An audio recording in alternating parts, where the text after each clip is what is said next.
క్రీస్తునందున్న ప్రియులకు ప్రేమతో వందనాలు తెలియజేస్తున్నాను. మార్చి నెల 23వ తేదీ 2025. ఈరోజు దేవుడు మనకు చేస్తున్న వాగ్దానం ఏమిటనగా కీర్తనల గ్రంథము 75వ కీర్తన 2వ చరణం.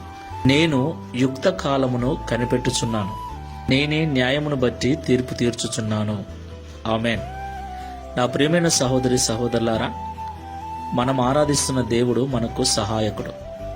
మన కష్టకాలంలో నమ్ముకొనదగిన దేవుడు, ఆపత్కాలంలో మనకు ఆశ్రయమై ఉన్నవాడు.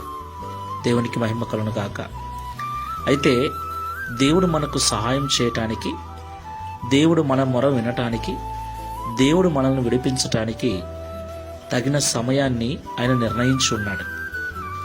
మనము తొందరపడితే కాదు, మనం ఎంత కోరుకున్నా కాదు. మనము విడవక ప్రార్థన చేస్తూ ఉంటే, విసుకక ప్రభువును అడుగుతూ ఉంటే, మన జీవితంలో దేవుడు మేలు చేయనుద్దేశించిన ఆ ఒక రోజు, ఆ సమయము, ఆ కాలము వచ్చినప్పుడు ఎన్ని అడ్డంకులు ఉన్నా, ఎంతమంది వ్యతిరేకించినా, ఎన్ని ఆటంకాలున్నా దేవుడు మనకు న్యాయం తీరుస్తాడు, మన స్థితిగతులు మారుస్తాడు.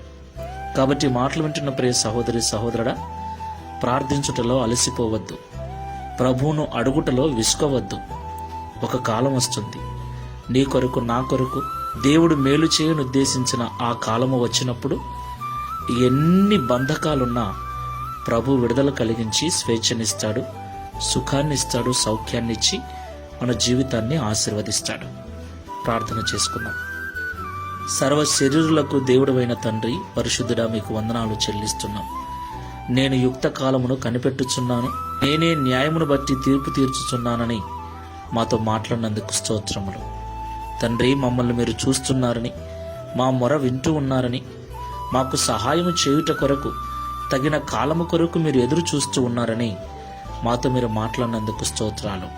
ప్రభువా, మీరు ముందుగానే మా జీవితంలో ఏ ఏ కాలములో, ఏ ఏ సమయంలో ఏమి జరగవలసి ఉందో మీరు నిర్ణయించున్నారు గనుక, రాసి ఉంచారు గనుక, ఆ సమయమున దేని కాలమున అది జరుగునట్లు మీరు సమస్తానికి ఒక సమయాన్ని నిర్ణయించి ఉన్నారు గనుక, ఆ సమయం వచ్చినప్పుడు తప్పక మాకు మేలు చేస్తారని మాతో మాట్లాడారు. ఈ ప్రార్థనలో ఏకీవిస్తున్న ప్రియులలో ప్రార్థిస్తూ అలసిపోయి, నిన్ను అడిగే విషయంలో విసుగు చెందుతూ ప్రార్థన మానేసి, మందిరానికి మానేసి ఇబ్బంది పడుతున్న వారిని జ్ఞాపకం చేసుకోండి. ఈ మాటల ద్వారా తిరిగి వారిని లేవనెత్తి ప్రార్థన గదికి నడిపించండి, నీ మందిరానికి నడిపించి, తద్వారా ఈ వాగ్దానం మా అందరి జీవితాలను నెరవేర్చి మీ నామమును మహిమపరచుకునమని యేసు క్రీస్తు వారి నామములో ప్రార్థిస్తున్నాము తండ్రి. ఆమెన్.